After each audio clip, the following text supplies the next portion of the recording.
katotohanan sapagkat alam naman natin Ang naitatatag ng banal na kasulatan. malimit na naririnig natin na iba noon.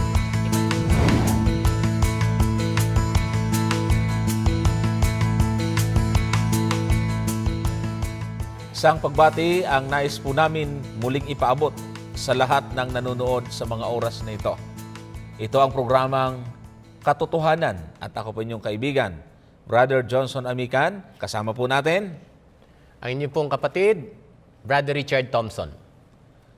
sa loob ng isang oras ay inaanyahan po namin kayong samahan po kami sa muling pagtalakay.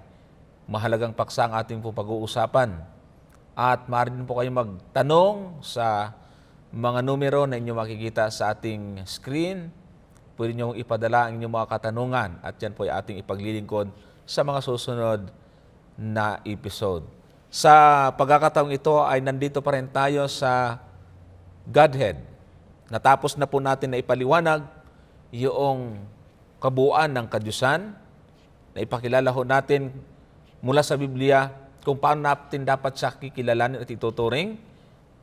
Natalakay na rin po natin ang ating Panginoong Hesukristo kung paanong meron siyang quality ng pagiging Diyos at dapat nating paniwalaan sapagkat ito ang katotohanan.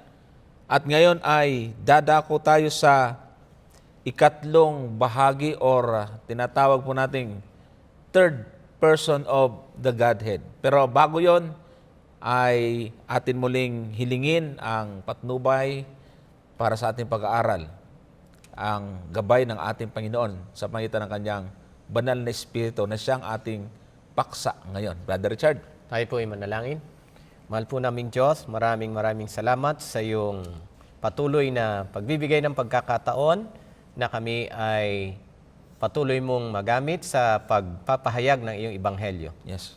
At ngayon ay isa na namang paksa, may kinalaman sa kadyusan ang aming tatalakayin. Wala po kaming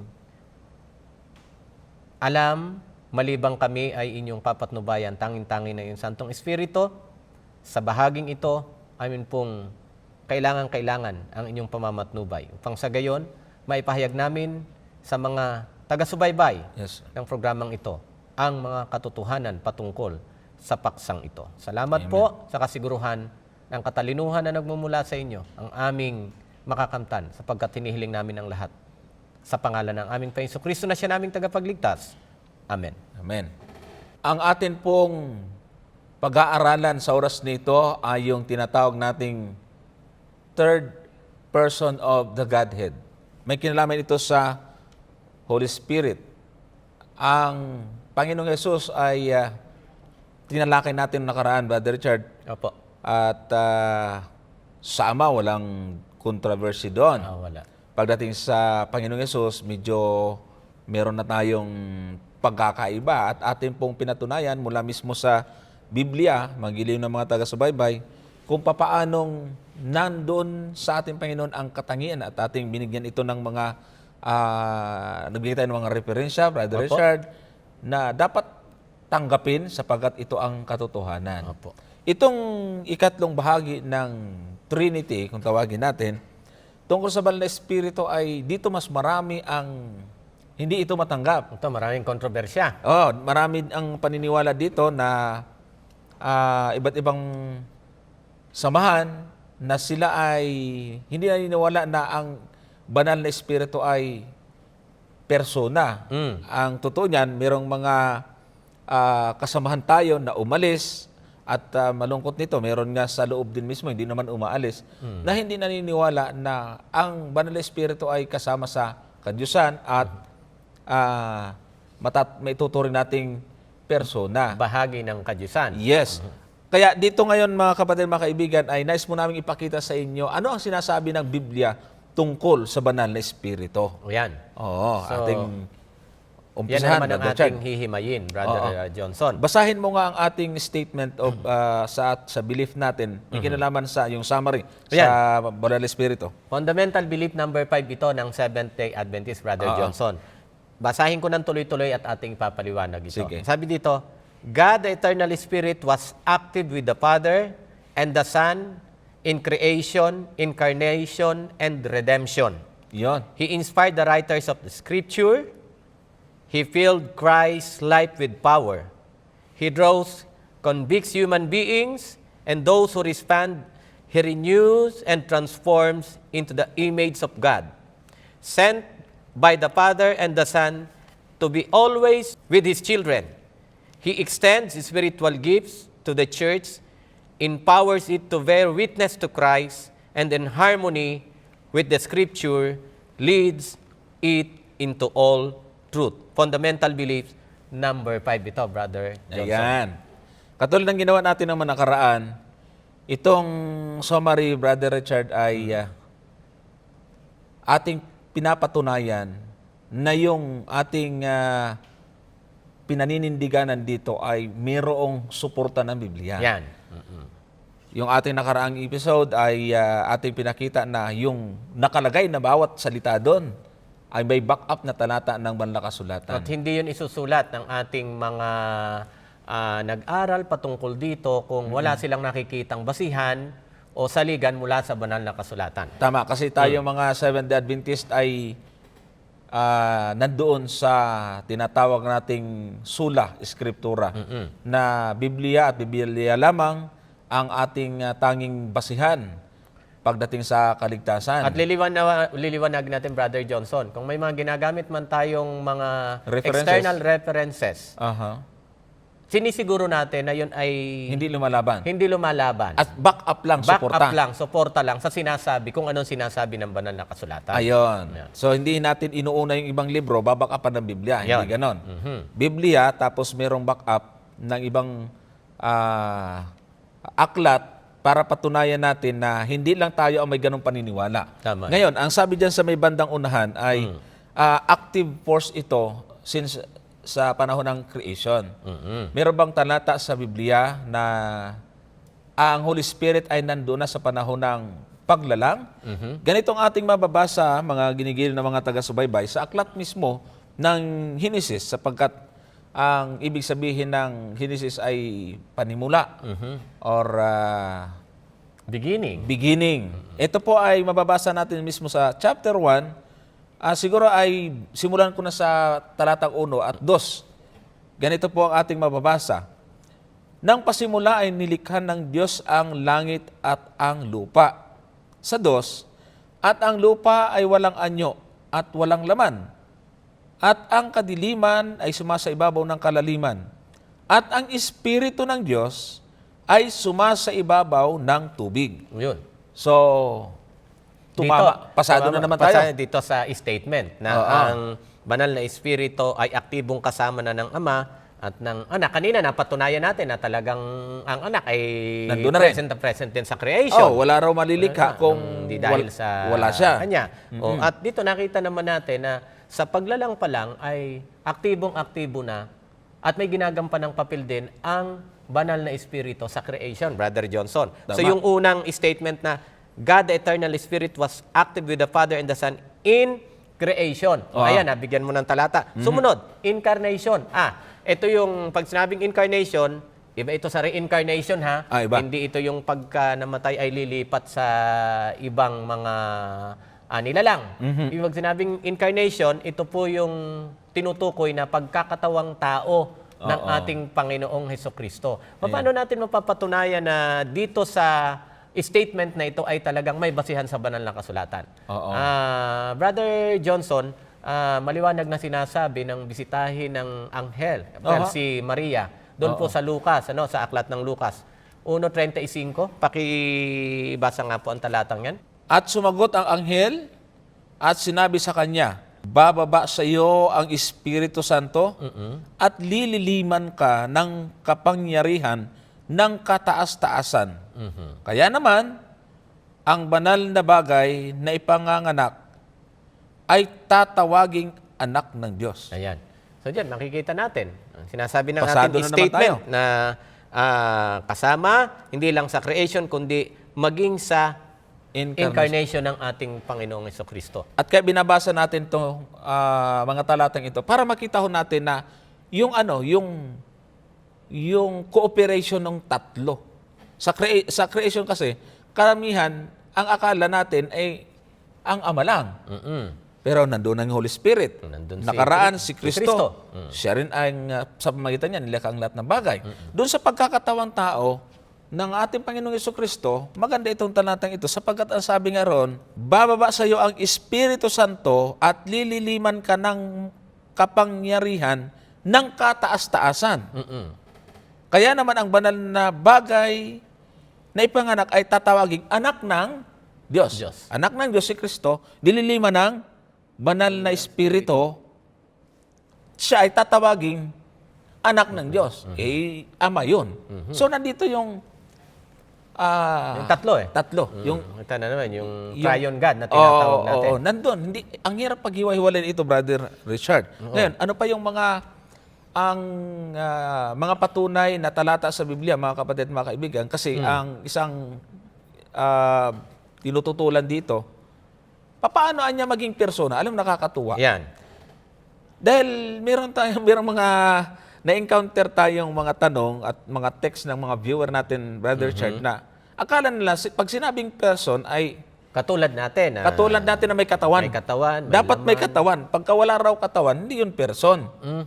Oh, yun ba ang definition pag sinabing person? Hindi. Kasi ganito yon.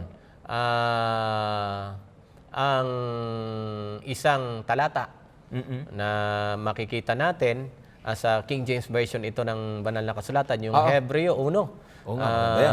Simulan natin sa 2 hanggang 3. O siguro, mas magandang simulan muna sa talatang 1, Brother Johnson. Who being the brightness of His glory and the express image of His person, Oh, and upholding all things by the word of His power. ayun.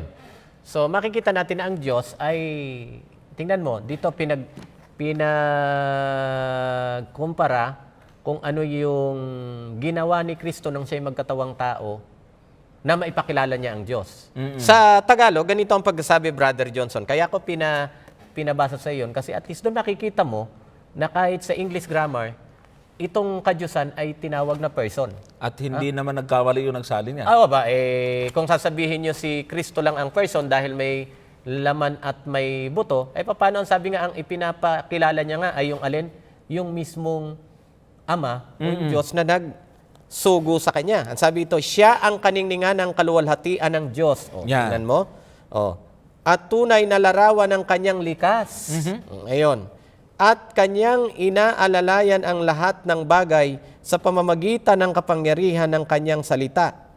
Nang magawa na niya ang paglilinis ng mga kasalanan, siya'y umupo sa kanan ng kamahalan sa kaitaasan. Iya. So nakita natin, Brother Johnson, ang Diyos, kahit na sabihin mo espiritu, ay kinukonsidered as person ng banal na kasulatan, Brother Johnson. Yeah.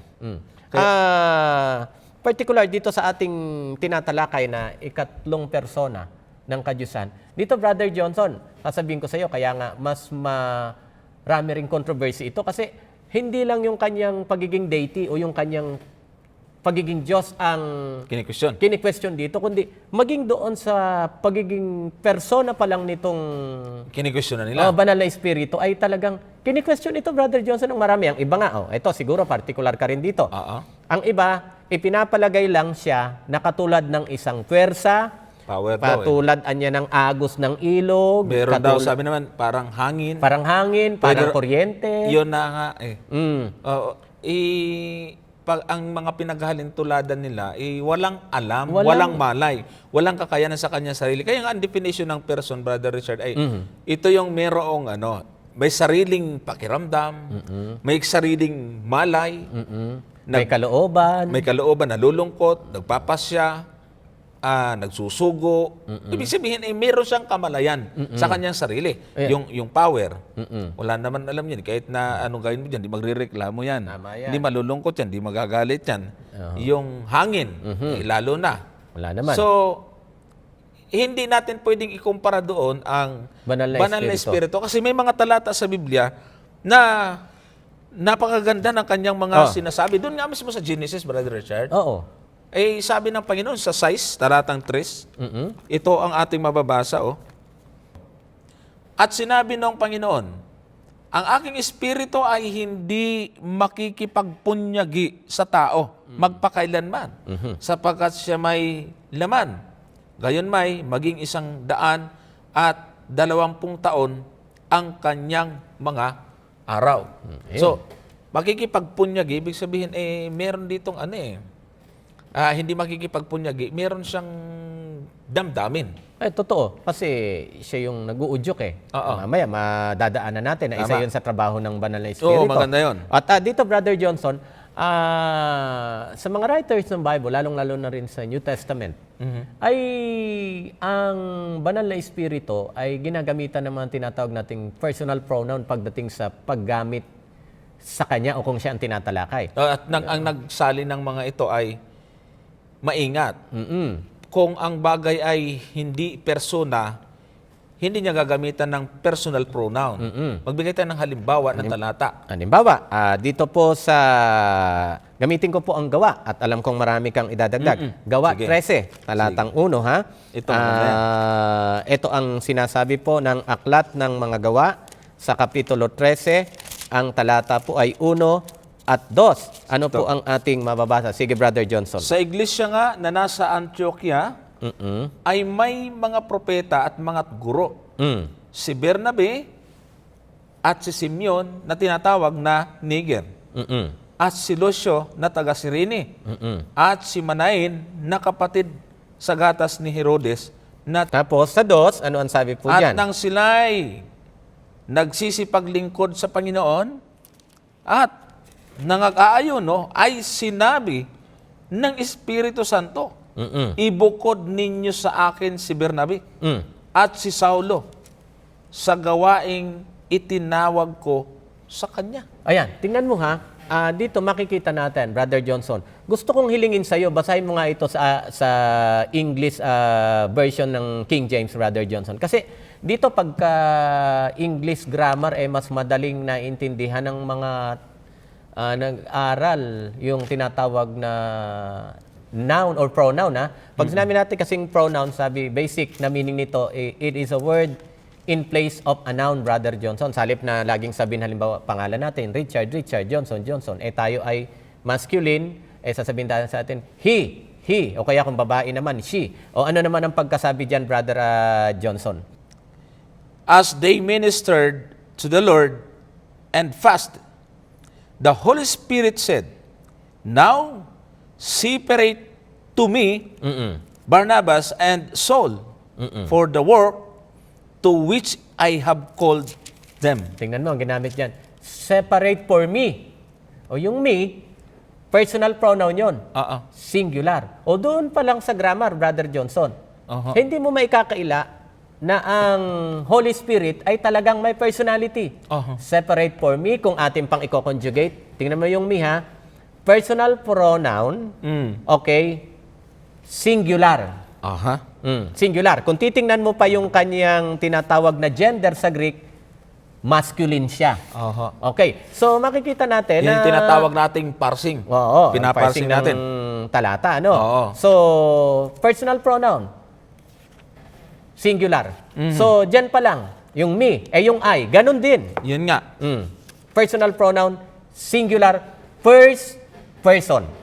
Kung ating talagang titingnan. So, makikita natin, Brother Johnson, yung mga tinututulan ng iba, ay dito pa lang sa personality ng Holy Spirit, ay ano po, ay hindi na po Obra. Hindi na. uubra o papasa sa katotohanan ng sinasabi ng banal na kasulatan. Ayan. So, ang nakakalungkot dito, Brother Johnson, alam mo, may mga nagpapakilala ring mga Kristiyano na, yun na nga, tanggap ang Ama bilang pinakamakapangyarihan sa lahat. Si Kristo ay makapangyarihan lang. Pagdating sa Holy Spirit, eto malungkot, Brother Johnson. Hindi nila matanggap na persona ang Holy Spirit. Pero si Satanas, na espiritu rin, bad nga lang. Tingnan mo kung sino pa yung bad spirit, tanggap nilang persona. Yan. Yung Holy Spirit tuloy, hindi nila matanggap na persona. Tingnan mo to sa personality pa lang ng Holy Spirit, hindi na nila matanggap. Lalo naman, Brother Johnson, mamaya tatalakayin natin. Hindi lang naman persona ang banal na espiritu. Tama. Kundi siya rin po ay inaangkin At sinasabi ng banal na kasulatan na hindi lang siya persona, kundi siya po ay kaanib o kasama sa tinatawag nating kadyusan. Ayan. Mhm. Speaking of personal pronoun, Brother Richard, Mm-mm. dagdagan natin yon. Dito Sige. maganda ito, isang talata ito, pero napakaraming personal Oh, pronoun pronoun. na ginamit sa kanya. Siguro, ay gamitin na rin natin tong New King James Oho. sa John 16:13. 16:13. Oo, yun Oh, na ito nga po. mo. Bibilangin natin kung ilang bisis ginamit dito yung personal pronoun. Sabi po ay ganito. However, when He, Isa. the Spirit of truth has come, He Dalawa. will guide you into all truth. For He Tatlo. will not speak on His own authority, but whatever He Apat. hearts, He will speak, and He 5. will tell you things to come. Mhm. Yun. Tamo, 5 ang kita ko diyan. Oo nga. So, Personal pronoun he. Third person. Kanina Tama. first person. Ngayon, Oo. third person dahil si Kristo ang nagsasalita. ibig sabihin, kung ang atin lang pananaw, mga ginigalo naman nagkatasubaybay dun sa interpretation natin sa persona ay yun lang, akala natin ay kailangan may katawan. Ay hindi ho natin po pwedeng sabihin na ang Espiritu o ang nagsalin nito ay mali. Dahil ang Holy Spirit wala namang katawan eh. Tama. Pero bakit gagamitin ng personal pronoun? Pagka hindi person ang Holy Spirit, ano dapat nang gagamitin? Ay, di dapat mga it. Ayan. So, kasi hindi person yun eh. So, sabi nga dahil sa paggamit ni ito o yung pag ginamitan ng pantukoy na talagang Para sa isang persona. para sa isang persona, ay hindi natin po pwedeng At tutulan. uulitin ko ha, literal ito, Brother Johnson, hindi ito personification ha. Ayan, Oh, tama, hindi ito tama. personification. Baka sabihin, baka idiomatic Kaya expression nga- ito, baka figurative speech ito. Hindi Kaya nga may first person nga, at saka may second person dito. At saka isa tinutukoy. pa, dito sa binasa natin kanina sa Kapitulo 13, Brother Johnson, ng gawa, basahin ko lang uli dito na nga sa Tagalog. No? At samantalang sila'y sumasamba sa Panginoon at nag-aayuno, sinabi ng Espiritu, ibukod ninyo para sa akin. Sina Bernabe at Saulo sa gawaing itinawag ko sa kanila. Tingnan Yan. mo, Brother Johnson, saan ka nakakita kung siya ay just a mere power na parang kuryente o parang agos ng ilog? Saan ka naman nakakita ng kuryente at ng ilog na may sariling gusto o sariling kalooban? Yun sabi, ibukod ninyo sa gawaing inilaan ko para sa kanila. So dito, Brother Johnson, kitang-kita natin ang isang katangian ng ng isang persona. May sarili siyang may sarili siyang kalooban. May Pagpapasya. sarili siyang pagpapasya. Eto nga, ano ang gusto rito ng Panginoon na mangyari kay Bernabe at Saulo? Ibukod. Oo nga. Tsaka ang Banal Espiritu talaga, mayroong ginagawa at mo rin pwedeng gawin. Oo. Katulad dito, idudugtong natin, 16:13 kanina ng Juan. Babasahin ko yung 14. Tumutukoy din sa kanya, sa Holy Spirit. Konteksto ito luluwalhatiin niya ako sapagkat kukuha siya sa nasa akin at sa inyo'y ipapahayag. Pero mong gawain ito tapos hangin lang daw o kaya ay kapangyarihan. Wag na ho tayong ipagpilitan ang ating gusto. Lalabas niyan para tubama ang inyong paniniwala na hindi persona ang Banal Espiritu. Mas maganda pa siguro sabihin hindi kayo naniniwala sa talata. Kasi kung naniniwala kayo sa talata at sa Biblia, tapos sabihin nyo hindi persona, anong ibig nyo sabihin dito? Bakit ganito ang mga ipinapahayag? Brother Johnson, tingnan mo to. Naniniwala kayo na si Kristo ay persona, walang tututol dyan. Oo nga.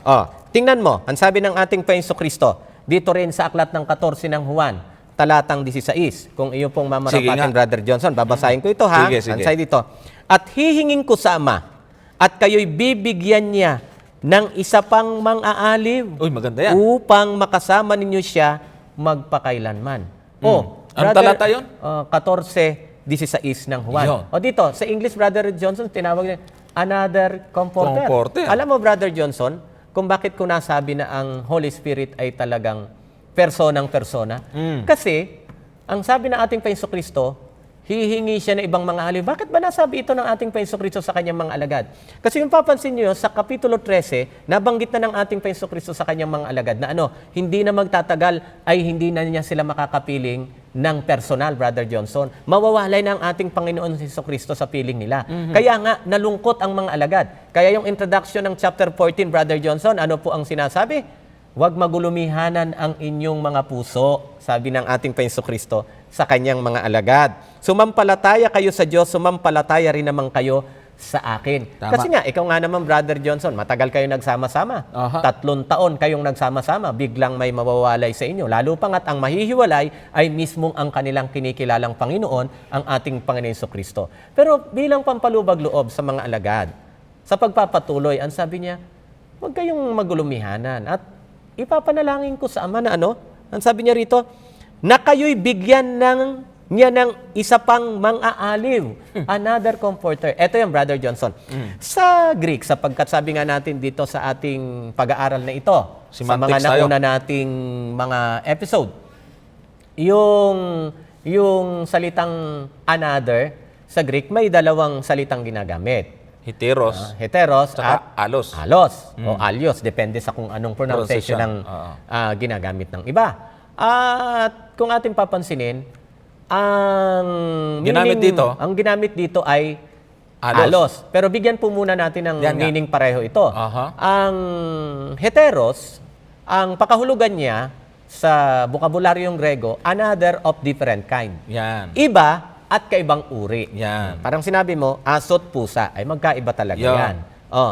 Samantalang ang alos o alios kung i-pronounce din ng iba ay another of the same kind. Yan. Ang ginamit dito ng ating Panginoon hindi yung heteros, Kundi kundi alos. yung alos. Kaya Yan. parang sinasabi kong ipaparaphrase natin dito, Brother Johnson, itong talatang ito, huwag kayong malungkot sapagkat aalis man ako sa inyo, idadalain ko sa Ama, napadalhan kayo ng ibang mga aliw, pero katulad ko rin. Kauri ko din. Kauri ko din. Ang tinutukoy niyang uri ay yung nature na pagiging Diyos. Ang context nito ay wala namang iba kundi yung Holy Spirit, Brother Johnson eh. Nalulungkot kasi mga alagad na si Kristo ay mawawala. Yun na nga. Dahil binabanggit niya yung kanyang pag-alis. Pag-alis, Di oo. ba lungkot ng mga alagad? Natural. Kasi naku, sa amin ng Panginoon, huwag mag-alala.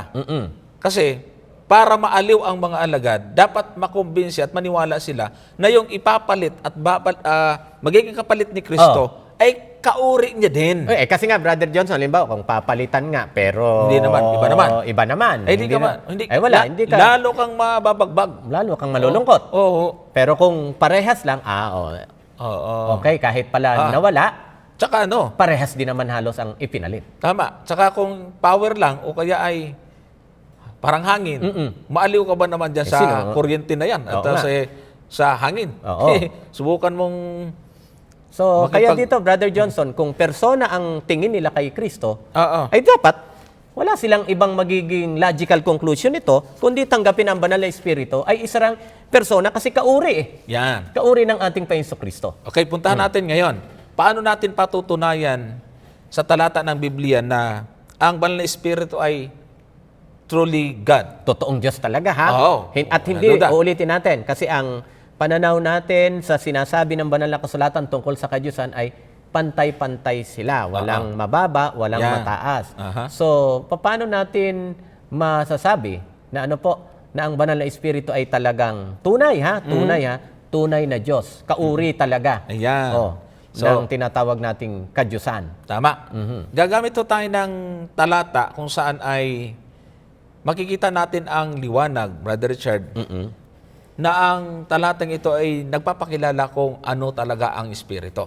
Dito po sa Aklat ng Gawa, mga kapatid, Kapitulo 5, ay may bababasa po tayong ganito. Datapwat sinabi ni Pedro, Ananias, bakit pinospos ni Satanas ang iyong puso upang magsinungaling sa Espiritu Santo at upang maglingid ng isang bahagi ng halaga ng lupa? Ayan. Nang yaoy nananatili pa, hindi baga yaoy nananatiling iyong sarili? At nang may pagbili na, hindi baga nasa iyo ring kapangyarihan? Ano't inisip mo pa ang bagay na ito sa iyong puso? hindi ka nagsinungaling sa mga tao, kundi Sa sa Diyos. Diyos. Mm. Sa talatang 13, nagsinungaling si Ananias sa Espiritu Santo. Ito ay hindi pagsisinungaling sa kanino mang tao, kundi sa Sa Diyos. Diyos. Mm-mm. So, yung Espiritu dito ay maliwanag na yun ang tinutukoy na Diyos ayon sa konteksto, Brother Oh, Richard. tsaka tingnan mo, pagka gumamit ang mga writers ng Bible, yung tinatawag na syllogism, yung mga unang bahagi ng panulat, Pangalawa at ay pangatlo. ikino-connect nila doon sa kung ano yung pinag-uusapan nila. Kasi So, pag sa hindi talatang connect, 3, pag hindi ma-connect, fallacy yun. Sa talatang 3, ang binanggit ay Espiritu Santo. Yan. Tapos sa 5, hindi ka nagsinungaling sa tao kundi saan? Correct. Kundi sa Diyos. Dito, Brother Yan. Johnson, may babasahin akong napakahalagang comparison ng mga talata sa Old Testament at sa New Testament. Dito sa Old Testament, Brother Johnson, ito walang tututol dito ha, sigurado ako. Ang mga talata ay nasa aklat ng Awit 95. Yun. Maganda. Sisimulan po natin sa 7 hanggang 11. Babasahin Okay. ko dito, Brother Johnson. Sige. Sabi, sapagkat siya'y ating Diyos at tayo'y bayan ng kanyang pastulan at mga tupa ng kanyang kamay. Ngayon kung inyong pakikinggan ang kanyang tinig, huwag ninyong papagmatigasin ang inyong puso, gaya ng sa Meriba, gaya ng araw sa ilang samasa, nang tuksuhin ako ng mga magulang ninyo at ako'y subukin, bagamat nakita na nila ang gawa ko. 40 taong kinamuhian ko ang lahing ito at aking sinabi, bayan na nagkakamali sa kanilang puso at hindi nila nalalaman ang aking daan. Kaya't sa aking galit ako ay sumumpa na sila'y hindi dapat pumasok sa aking kapahingahan. Dito, Brother Johnson, mga giliw na taga-subaybay, siguro naman po ay hindi po kayo tututol na ang nagsasalita dito ay walang iba kundi ang Panginoong Diyos. Ba't sino ba yung Diyos na pumatnubay sa kanila doon sa loob ng 40 taon kahit matitigas ang kanilang mga ulo? Wala nang tutol, Brother Johnson eh. Ang Panginoong Diyos yan. Tama. Walang debate dyan. Ngayon, tanong, sangayon sa isang writer ng Biblia, sino ba itong Diyos na tinutukoy na ito na nagtiyaga ng 40 taon sa mga matitigas ang ulo Maganda yan. na mga Israelita? Sa Hebreo Kapitulo 3, Brother Johnson at mga giliw naming mga taga-subaybay. Dito po sa aklat ng Hebreo, tandaan po natin ang premise natin, ang Diyos na nagsasalita doon kanina ay walang iba kundi ang Diyos Correct. na pumatnubay sa kanila sa mga Israelita sa loob ng 40 taon. At ito po ang sinasabi sa mga aklat ng mga taga-Hebreo. Hebreo, Kapitulo 3, ang mga talata ay simulan din po natin sa 7 hanggang 11. Yun. Ito po ang sinasabi ng talata. Kaya nga, sinasabi ng Espiritu Santo. Ano po ang pagkabigkas ng sumulat ng Hebreo? Sino daw ang nagsasabi? Espiritu Santo. Ang Espiritu Santo. Ngayon, kung marinig ninyo ang kanyang tinig, huwag ninyong pagmamatigasin ang inyong puso gaya ng paghihimagsik, gaya ng sa araw ng pagsubok sa ilang, Yun. na doon ay sinubok ako ng inyong mga ninuno, bagamat nakita nilang aking mga gawa sa loob ng 40 taon. Kaya't nagalit ako sa lahing ito at aking sinabi, sila'y laging naliligaw sa kanilang puso at hindi nila nalalaman ang aking mga daan.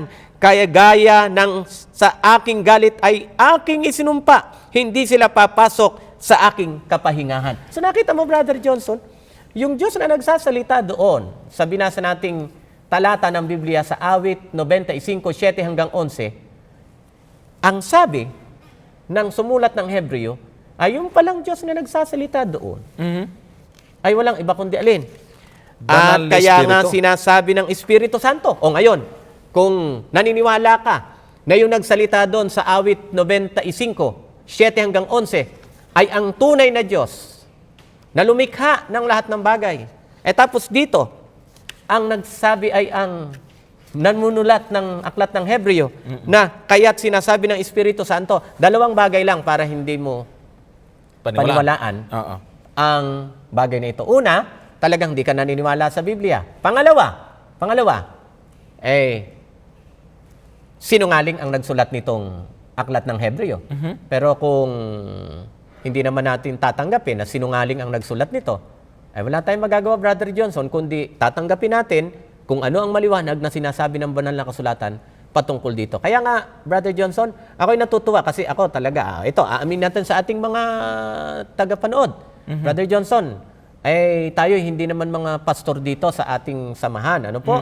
Tayo po ay mga simpleng miyembro na ang passion o ang pagmamahal ay nasa pagpapalaganap din ng katotohanan, Brother Johnson. Tama. Itong nagugustuhan ko po dito sa Seventh-day Adventist. Kasi, alam mo, yung binabasa nating mga statement ng ating belief, talagang lahat, bawat statement, Brother Johnson, ay makikitaan talaga natin ng mga katibayan mula sa banal na kasulatan. Ayan. Kagaya nito, sinasabi natin, niniwala tayo na ang Diyos ay hindi lang basta persona, hindi lang siya basta persa. Napatunayan natin sa mga binasa nating mga talata kanina. At ngayon, nakikita natin na maliwanag na sinasabi ng banal na kasulatan na ang banal na Espiritu ay kinikilala ng Biblia na na siya po ay Diyos. Yeah.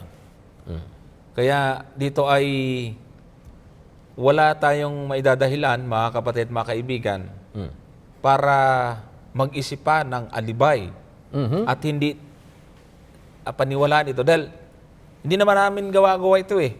Aba, Binabasa ho namin ang banal na kasulatan para maipakita sa atin kung ano ang dapat nating panghawakan bilang paniniwalaan natin na siyang katotohanan na magdadala sa atin sa malapit nating ugnayan sa ating Panginoon. Brother Richard, siguro tingnan natin, sa ating panahon, sabi ng Panginoon, ito yung kanyang kapalit. kapalit, oo. Ano yung gawain ng banal na Espiritu sa ating kapanahunan ngayon? Ayan. Ano ba yung kanyang ginagawa? Ano yung function ng Espiritu, mga kapatid, mga kaibigan? Siguro ipaglilingkod natin Ayan. ang mga talata ng Biblia, Brother Richard. Oo. Ayan, kung ating papansinin, sabi sa 1 Pedro 1:2, isa ito sa mga gawain ng banal na Espiritu sa mga mananampalataya. Ayon sa paunang kaalaman ng Diyos Ama, sa pagpabanal ng Espiritu upang magsitalima at mga wisikan ng dugo ni Jesucristo, biyaya at kapayapaan nawa ang sa inyo'y sumagana. Ayun. So, ano ang isa sa gawain ng banal na Espiritu saan? Sa mga mananampalataya? Ay tayo ang ating buhay ay ginagawa niyang maging banal. So, Yun. ibig sabihin, Brother Johnson, ay ang banal na Espiritu, isa sa kanyang mission ay linisin ang ating mga ang ating mga kasalanan, ang ating mga kahinaan ay ating malampasan. O kaya nga isa sa trabaho o gawain ng Holy Spirit ay talagang udyukan tayo para pag tayo nakinig ay talagang saan ba pupunta ang ating pamumuhay kundi doon sa buhay na naayon sa kalooban ng ating Yan. Panginoong Hesukristo. Ayan. So, ating nakita dito, mga kapatid, mga kaibigan, na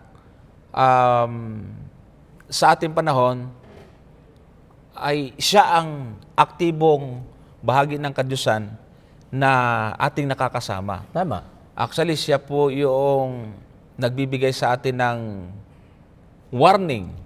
Hindi ho ba pagka meron tayong gagawin ay parang may bumubulong sa atin na masama yan. Tama yun. Huwag mong gawin.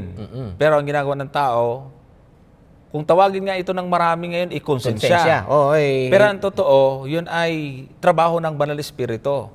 Sapagkat siya ang magtuturo kung anong mabuti at masama. Kaya nga may sinasabi sa 12 ng Mateo na kaya't sinasabi ko sa inyo, ang bawat kasalanan at kapusungan ay ipatatawad sa mga tao. Datapwat ang kapusungan laban sa Espiritu ay hindi ipatatawad. At ang sino mang magsalita ng isang salita laban sa anak ng tao ay ipatatawad sa kanya. Datapwat ang sino mang magsalita laban sa Espiritu Santo ay hindi ipatatawad sa kanya. Kahit sa sanglibutang ito o maging sa darating. Kita mo? Tapos hindi mo papaniwalaan. Ang Holy Spirit ay isang persa lamang. Oo.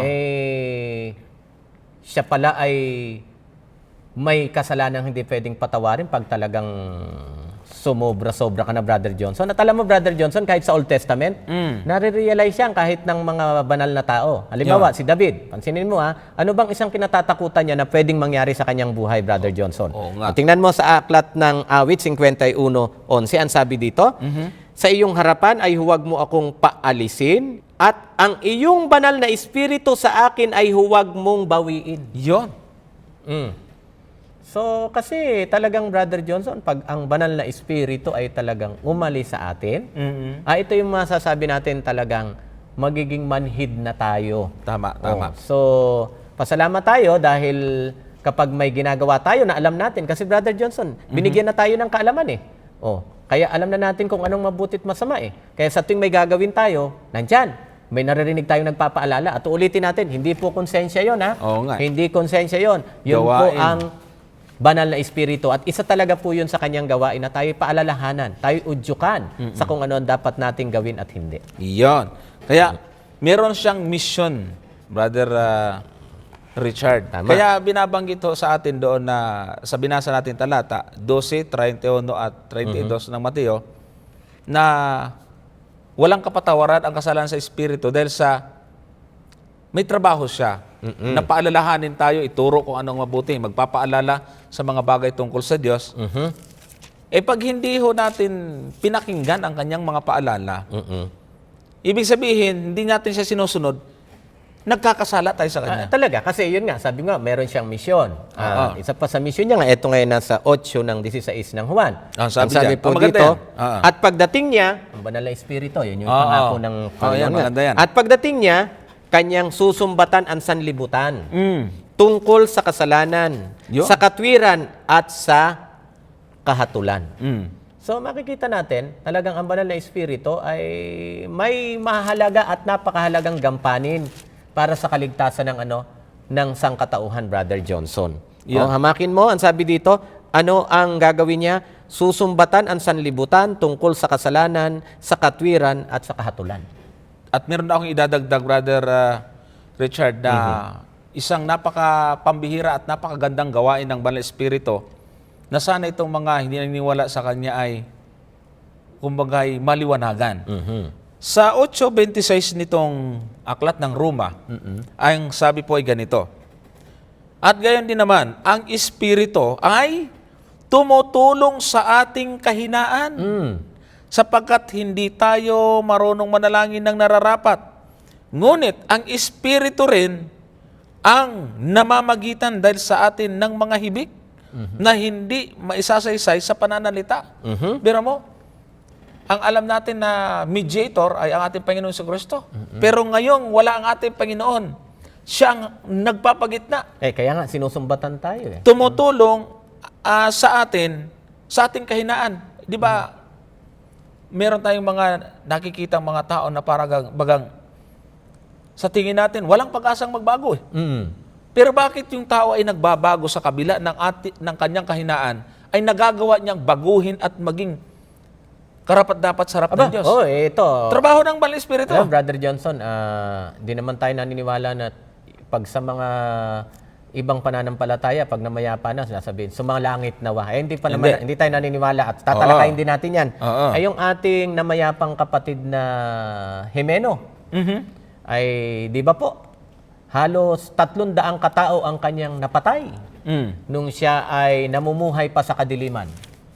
At nung siya po ay mahuli ng Panginoon, ay nagbago. Nabaliktad naman ang buhay niya, Brother Johnson. Kagaya ng binasa mo kanina, nabaliktad yung buhay. Mula sa pagiging masama, mula sa kulungan ng siya'y makalaya. Alam mo, Brother Johnson, ano naging passion niya? Ang mangaral sa mga nakapiit na dati ring katulad niya ang kalagayan.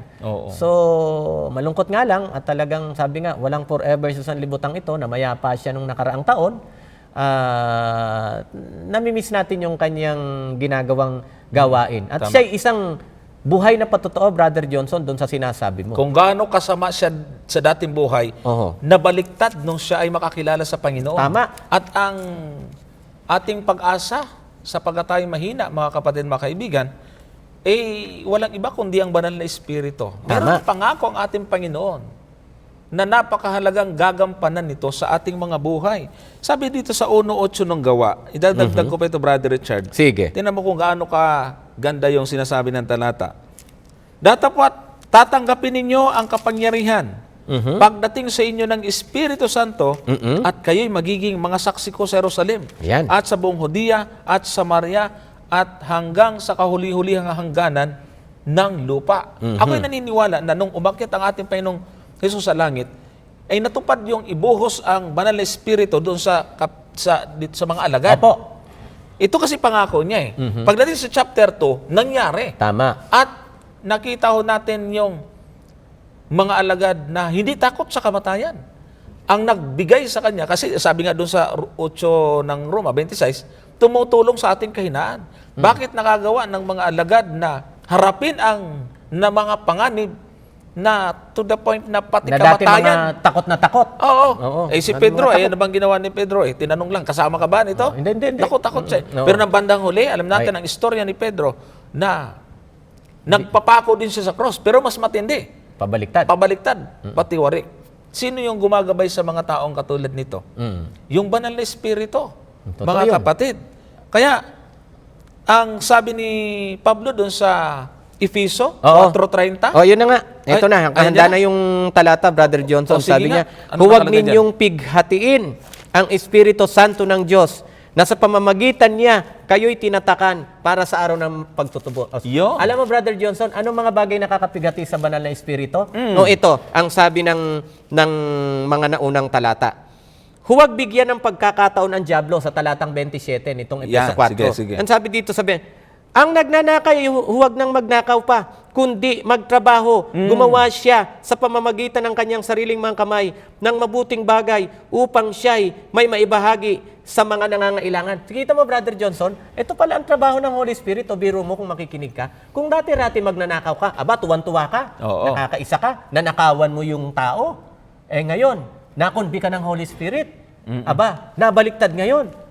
Hindi ka na nagnanakaw, magsisikap ka na, at pagkatapos yung pinagsikapan mo, Brother Johnson, ay hindi lang pansarili mo, kundi pag may sobra, ay nakakabahagi ka. Sa iba, Brother Johnson, biro mo yung naging turning point ng buhay ng isang taong nakukonvict ng Holy Spirit. At sa verse 29, sabi dito, anumang masasamang salita ay hindi dapat lumabas sa iyong bibig, kundi ang mabuti lamang para sa ikatitibay ayon sa pangangailangan upang ito ay makapagbigay ng biyaya sa mga nakikinig. At sa Yun. verse 30, tsaka lang sinabi, at huwag ninyong pighatiin ang Espiritu Santo ng Diyos. So hamakin mo yan, Brother Johnson, kapag pala ang banal na Espiritu ay napipighati, ibig sabihin, may ginagawa tayong masasama.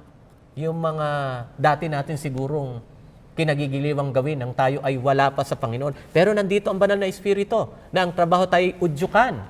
Ipaalala kung ano ang dapat nating gawin. Tulungan sa ating mga kahinaan para ating malampasan. O kaya naman, tingnan mo, yung dating magnanakawan niya, ngayon hindi na. Nagsisikap na, nagpapapawis na, at pag may sumobra pa sa kanyang kinita, yung dating magnanakaw, Nagbibigay. ngayon, nagbibigay na. Ayun. Kaya, ang nakita ko dito, Brother Richard, maliwanag kasi ang mga talata na sinasabi ng Biblia, mga kapatid. Bago tayo magtapos, titingnan natin dito.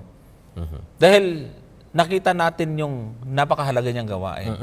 Siguro baka isipin ng iba na, sapat na ba yun para paniwala ang Diyos siya? Babalikan ko yung binanggit natin kanina, Brother Richard, sa mga nauna natin, mga nabanggit na susukatin natin ang attribute ng Panginoon. Titingnan natin. Kasi ang Diyos kasi, mayroon tinatawag na attribute or katangian. Na pag pumasa dito, ay may katangian siyang ng pagiging Diyos. Ang Ama walang problema. Ang Panginoong Hesus natalakay na natin. So, meron po kasing tinatawag na 4 na attribute mahalaga bago natin ito ituring na Diyos. Kung hindi papasa po dito ang banal na Espiritu, ay siguro wala tayong dahilan para ito ay tanggapin. Siguro, para maihabol natin, hindi ko nababasahin yung talata, babanggitin ko na lang. Sige po. Ang una po dito ay yung tinatawag po nating omnipotent, Makapangyarihan sa lahat. omnipresent, Laging nandoon sa lahat ng dako. omniscient, Maalam sa lahat. at saka eternal. Hindi Yon. nagbabago. So, tingnan po natin itong mga bagay na ito. Yung pagiging omnipotent po ay mababasa po natin ito sa aklat ng Lucas 1:35 Oo. at Roma 15:19. Oh, kasi paano siya naging omnipotent? Akalain, ngayon, imposible, wag mong gagamitan ng ibang kung ano-ano ha. Basta mo ba mapagbubuntis ang isang tao ng wala kang ibang ginagawa? Lililiman ka ng makapangyarihan sa lahat. Oo. Andun yung salita. Omnipotent. Oh, etong wala kang gagawin, wala kang ipapasok kung ano sa iyong katawan. Kasi ngayon, Brother Johnson, uso na rin na kahit hindi magsisiping, talaga nagkakaroon ng, di ba? Pero eto, walang ginawang ganun eh. Wala. Oh, talagang, Walang contribution nga yung lalaki eh. kapangyarihan talaga. Oo, Ang kaya banal na nga, espiritu ang mahirap ipaliwanag paano naging pitos, paano naging sanggol na. Samantalang pag nag-aral natin, yung ilan yung 23 23 chromosomes chromosome lalaki at ng babae. Dapat maging kumpleto para Kumpleto. mabuo yung ano. Tama yun. Paano ngayon? Saan galing yun? Yun na Yung nga. chromosome na yun. At Hindi walang kaugnayan si paliwanag Joseph. ng Biblia dyan, hindi nga maaring nagsiping sila kasi tatakbo nga sana si Jose nang Oo. mabalitaan niyang Naunahan buntis si daw siya. Mary. Alangan naman. Okay. Ang next po natin ay yung omnipresent. Nasa lahat ng dako. May talata daw sa aklat ng awit, 139, 7 hanggang 13. Nandun yung salita na kung saan ako naroon, kung pumunta ako sa lupa, nandun Nandun ka. ka. Kung sa langit, nandun Oo, ka. tama. Oy, nahabol lang natin ito. Tingnan nyo, basahin nyo lang po mga kapatid. I-plus na lang natin sa screen yung mga talatang ito. Yung pong omniscient or marunong sa lahat. Marunong. Sabi sa unang Korinto 2:10. Siguro pwede natin basahin ito. Ihabol natin para makita natin kung ano ba ang sinasabi dyan. Ngunit ang mga ito ay ipinahahayag sa amin ng Diyos sa pamamagitan ng Espiritu, sapagkat sinisiyasat ng Espiritu ang lahat ng mga bagay, Yun. maging malalalim na mga bagay ng Diyos. At sa verse 11, isama natin. Sige. At sinong tao ang nakakaalam ng isipan ng isang tao, kundi ang espiritu ng tao na nasa kanya. Kaya't walang nakakaalam ng mga isipan ng Diyos maliban sa espiritu ng Diyos. So dito makikita mo, Brother Johnson, tinasabi ni Pablo, para makarelate ka, dapat ganun ka. Yung kaisipan mo, makaka-relate ako kasi pareho tayong tao. Pero patungkol sa kaisipan ng Diyos, sino ka, sabi nga natin, sino ka naman na malalaman mo ang lahat ng mga bagay tungkol sa Diyos, malibang maging Diyos ka na rin. Kaya ang Banal Espiritu, alam niya. Alam niya. Nasisiyasat na lahat eh. Oo. O kaya may katangian nga siya. Ang tawag nga doon natin ay omniscient. Ngayon, pagdating naman doon sa eternal, ito naman mababasa natin sa Hebreo 9:14. Ipaglingkod na rin natin yan, Brother Richard, bago tayo tapos. Sabi Ano po sa nakalagay dyan? aklat ng Hebreo, ang kapitulo ay 9, ang talata ay 14. Sige. Gaano pa kaya ang dugo ni Kristo sa pamamagitan ng walang hanggang espiritu Yun.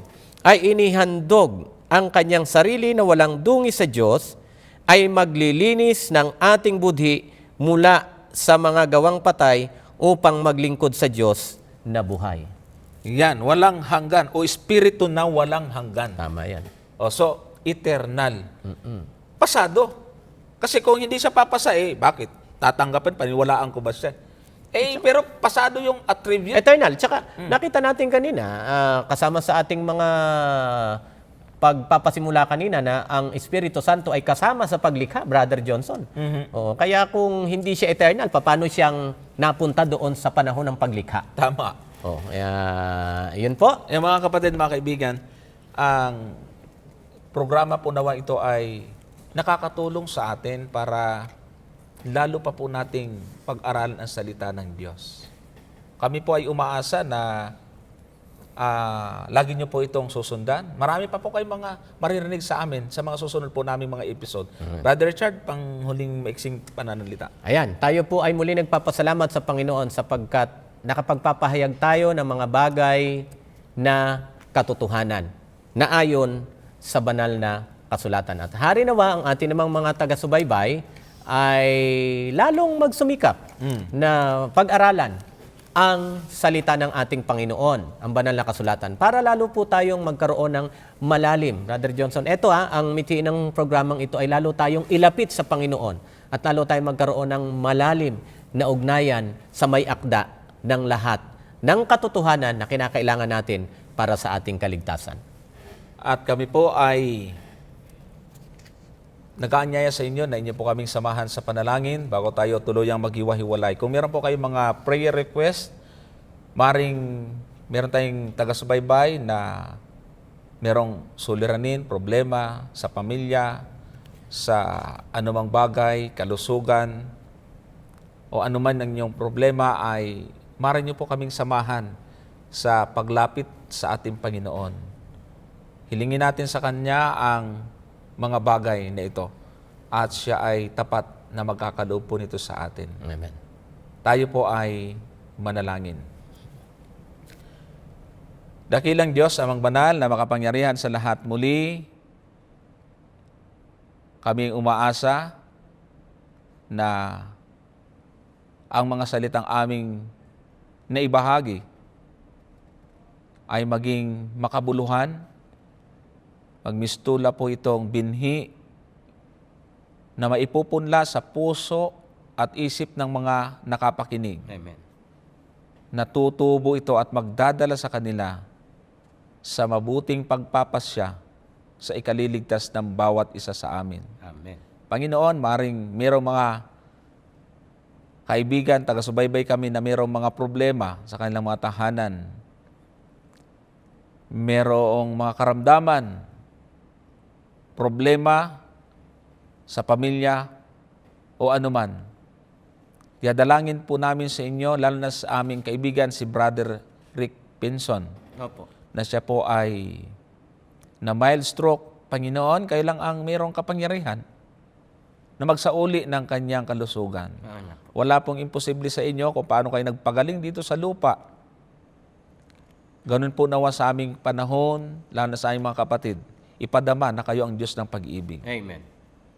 At kami umaasa na mula sa mga oras dito ay patuloy na nila kayong kikilalanin dahil sa kaparaanang ito na inyong ipinahintulot na aming maisagawa.